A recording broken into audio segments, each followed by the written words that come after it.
3, 2, 1. Hello, folks!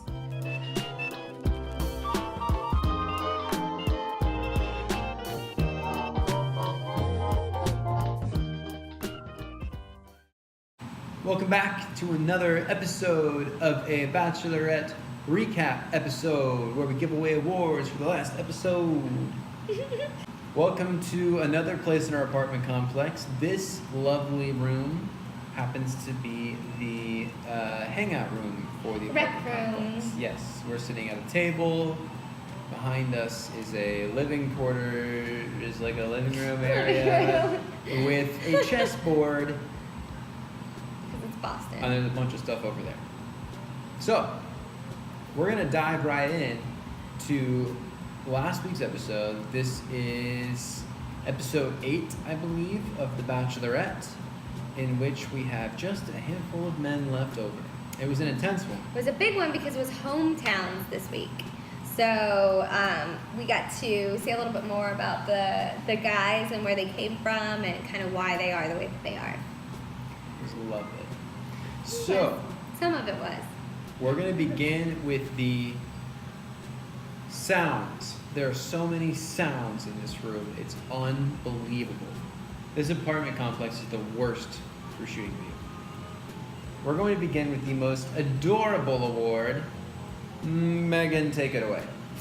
So the most adorable award this week goes to Eric and also Eric's family.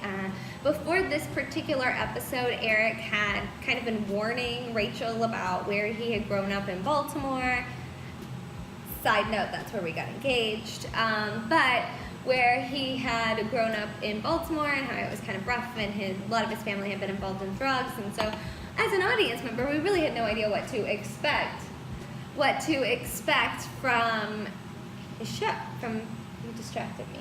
But they were super sweet and really excited to meet Rachel, and through the whole thing Eric was just smiling from ear to ear and was just so happy and so excited, and it was just really great to see him like that because he had kind of been a little worried and easily agitated at the beginning, but you could tell his confidence is up and he really, really loves Rachel, and his family was just so sweet and so welcoming, and we just felt like that needed to get the most adorable. We didn't know what to expect from his family either because he told some pretty dark stories about his family in the past on this show. We didn't really know what to expect, and man, his family was just really, really cool. No matter, they've gone through a lot together. Really great family. There's definitely quite a bond there. Rachel synced up with them pretty well. It was adorable. Now, the angriest on the inverse was really hard to watch. Really hard to watch. And this isn't one of the men on the show in the traditional sense. This one, the award is going to Dean's dad. And if we can find a picture of Dean's dad that's high res enough to use below, you'll see it somewhere down here. And if not, look it up online because Dean's dad looks really funny. And especially because at some point in time, Dean's dad was just a normal guy who was out providing for his family, working a full-time job. Normal guy with a weird voice. He does have a really weird voice. His wife got sick. She died. And that was really traumatic on the whole family. We've heard Dean talk about it before. It's made a huge impact on his life. He was 15 when his mom dies, and he has a very clear, vivid recollection of what that was like, learning that, hearing that from his father. As a kid, he felt like his father didn't really fulfill the role of a single parent in the family, and he felt like he didn't really have a safe place in the family anymore to mourn. And he felt like the family as a whole didn't have a safe place to mourn. And he really put that blame back on his dad. Now, his dad, finding many other ways to deal with it over the years, ended up becoming a sheik. And I always want to say shiitake. A shiitake. He ended up becoming a mushroom. Probably does mushroom. Yeah, probably so. And really started kind of embrace some of the Eastern mysticism culture and religions, which is cool. But you could tell that for Dean, it was really hard to get his mind around. I get that. That makes a lot of sense. That it was really hard for him to lose his mom, have all these memories, see his dad deal with it in this certain way, and not really address the pains within the family. And you can tell the family has kind of the same unresolved tensions. Now, of course, good old-fashioned ABC. What were you gonna say? I was gonna say it was almost like when he lost his mom and his dad. Yeah, that's a really good point. Now, ABC, of course, there's been a lot of talk about this, about how they kind of overstepped their bounds a little bit in airing out this family's dirty laundry. I mean, Dean did choose the worst time to confront his dad on all of his feelings on national, if not international television. It was a little rough. His dad didn't handle it super well, though, either. And, you know, it's hard to understand how to feel about this one, because his dad had a family and a wife that he loved, and he felt like all that was lost. You know, I mean, he still had his family, but it wasn't the same home anymore because the wife was gone, and you could tell she meant the world to him. And he dealt with that strangely. He wasn't a great father, but it was tough.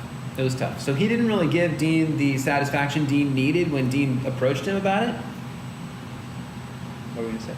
I was gonna say, I think it went beyond that. Like, Yeah. he was just not even having it. No. Like, he wouldn't even talk.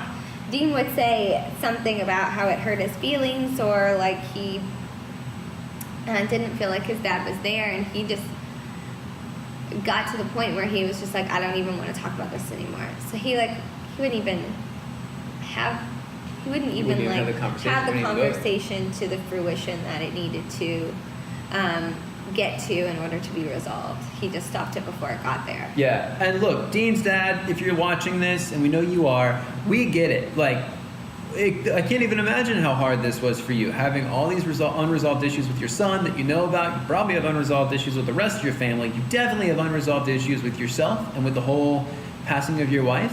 We can't sympathize with that. We have no idea what that's like. And then for ABC to just drop in on you on your house with this show that your son is on that you had no part of at all, and then get right into your nasty life, like the nastiness of your life. I mean, that must have been really hard. I think you probably handled it better than I would have in the situation, so kudos to you. But handled it better than most people would have in the situation. Kudos to you. But yeah, Dean's dad definitely gets the angriest this episode. He storms out of the house at one point in time while Dean's talking to him. He kind of blows off Rachel and refuses to talk about it. And then he creeps on them. And then he creeps on them while they're in his house and he's in the backyard, you know, whatever. Yeah. So Dean's dad gets the angriest person this episode for like 10% justifiable reason, 90% not so much. Something like that. Mm-hmm. Who would you say is the most annoying this episode? So the most annoying this episode is pretty obvious, as does most of the most annoying awards go to, somehow connected to Bryan, because he's just gross. But this week, and we can, again, like Chris said, find a high-res photo.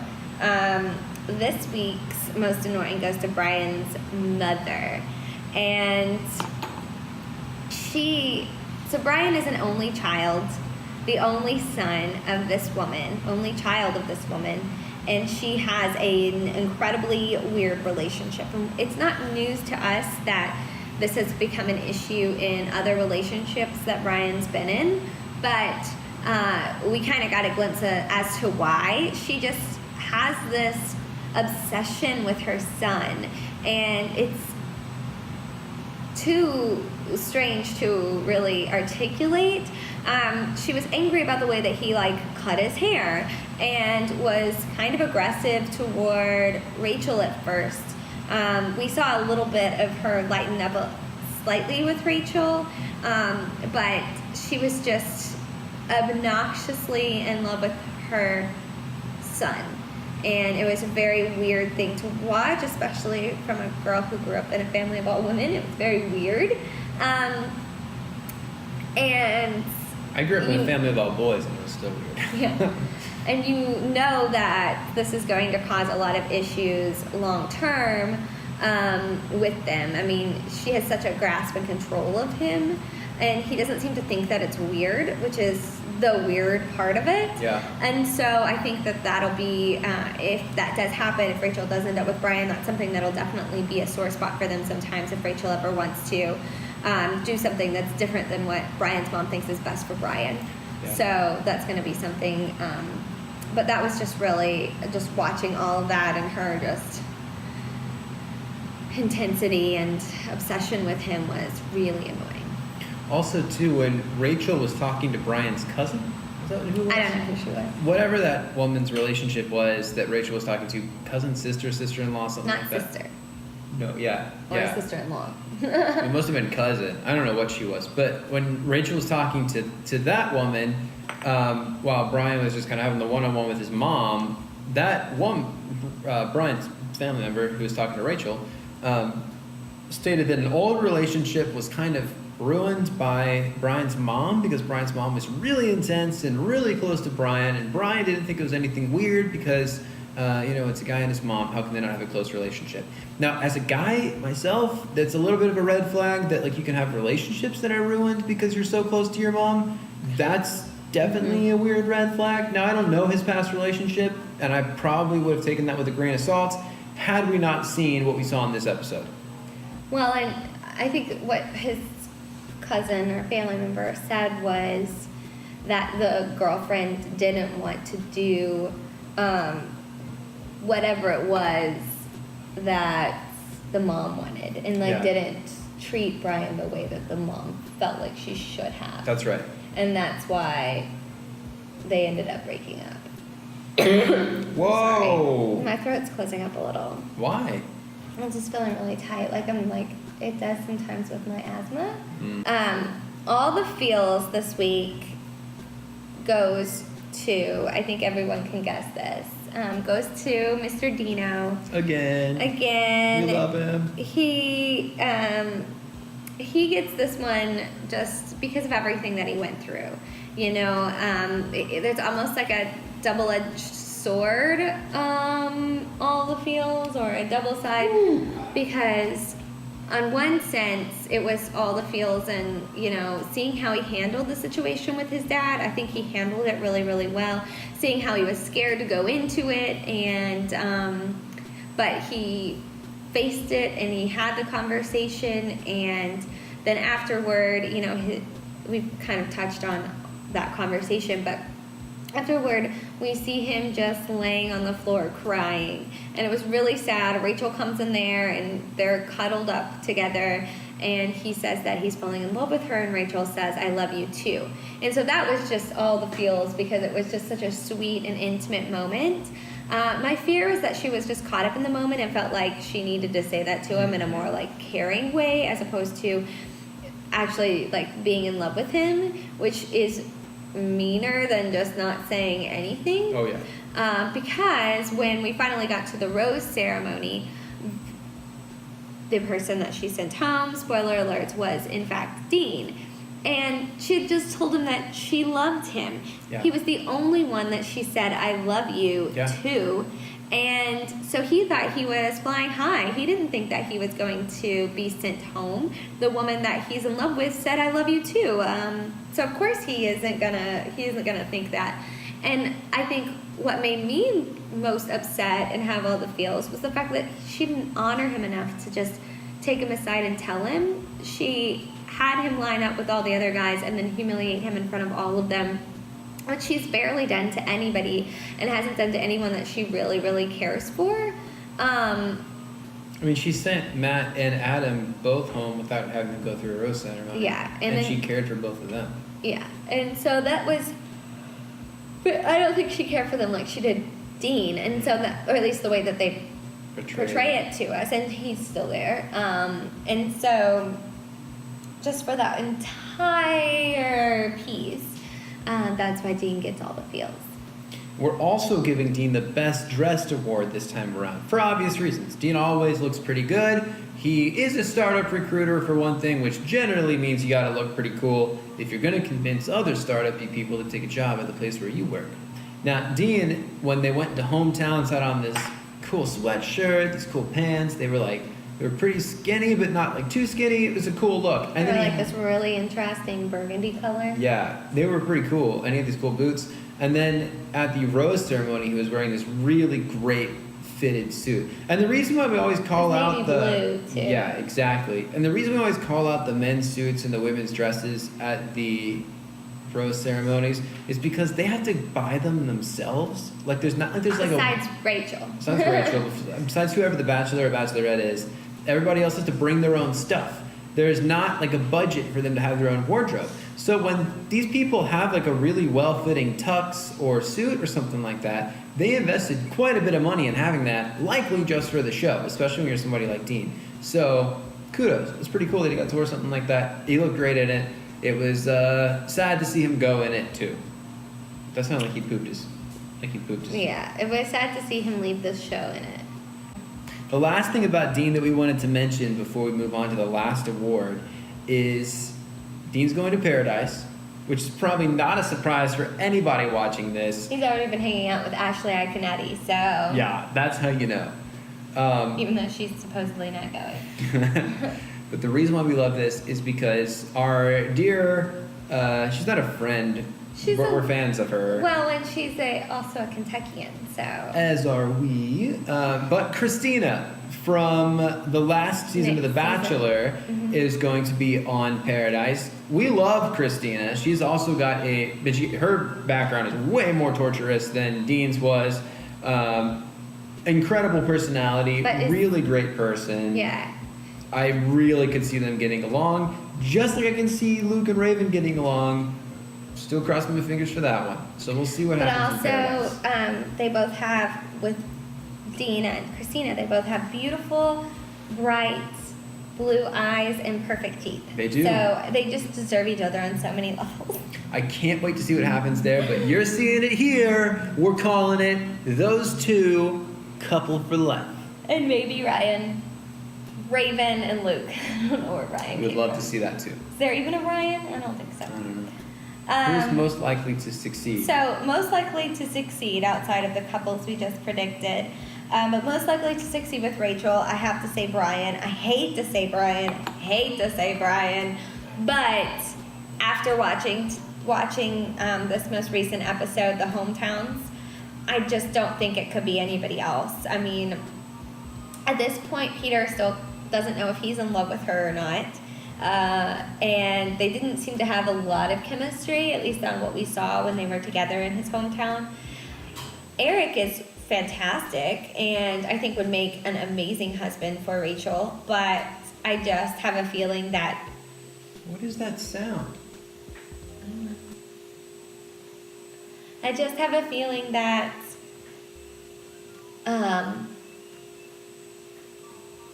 that's just not going to happen. And just the way that she melts into Bryan and the way she just looks at him with these googly eyes and the way that she can bypass how crazy messed up his mother is and how awful that will be in the future, and just how much she loved Miami. I mean, it just seems very obvious that that's where her heart is.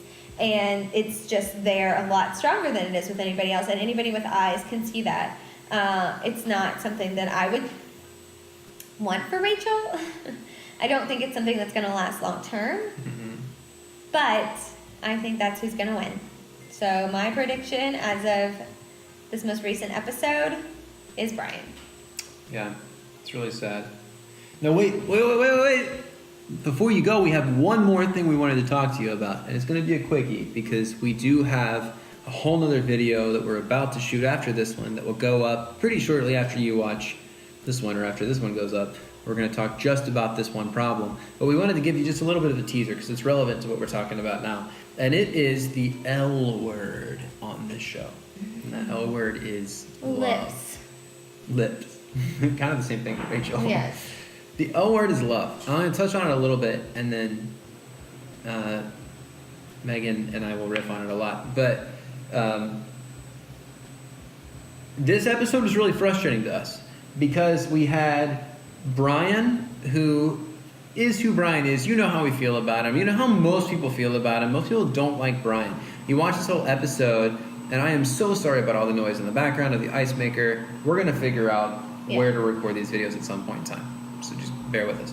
But Bryan told Rachel that did he say he loves her or he's fallen in love with her? He said he loved her. He loves her. That's not a surprise to us. We know he feels that way. His mom's afraid it's infatuation. Rachel takes that love, and to her it's like the most beautiful thing in the entire world, and she definitely loves him back. She's not told him that yet. Now, Eric, at the end of their home date, Eric tells her, I'm falling in love with you. We don't have the exact phrase, but he tells her that he's falling in love with her. And then he follows that up by saying, and what I mean by that is, and it goes on to explain what love looks like to him, which was so cool and so beautiful, because to him he was talking about how he wants to support her and be there to care for her, and what it looks like to be in a relationship with him, and what that kind of care would look like to him. And it was really beautiful. And then you had Dean, who she told that she loves. And then you have Peter, who is on the fence. Now, the end of all of this, one of the reasons why Rachel chose the men that she did is because, actually, at the end of the episode, she said that one of the things that she liked about Bryan was that he's the only one that said that he loves her, which is crazy, because Dean did, and so did Eric. She gave them excuses, that was the whole thing. So that's what our next video is going to be about. Talking about the top 3, our problems with love on The Bachelor and Bachelorette, and who knows what else. Other such ramblings. You got anything else? No. All right. That's it, folks. Thanks so much for watching this. It was another really fun episode. Honestly, we were talking about this earlier today. This show's starting to hit that point in the season where it gets really hard to watch, because all the fun is kind of there, but it's more or less sucked out of it, and you're just spending all the time trying not to get angry at the people on camera, and just trying to remember that they're just people that are sucked into a situation that's kind of built to, like... And we're just people watching something that's been edited by a huge corporation. Exactly. Yeah, and they just want to make money. So we've reached that point, so it's getting harder and harder to talk about our reviews on this. But we'd love to hear...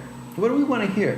What do we want to hear from the people that are watching? Last week, I want to hear what people think about Bryan's mom. Oh, yeah, that's a good one. And Dean's dad.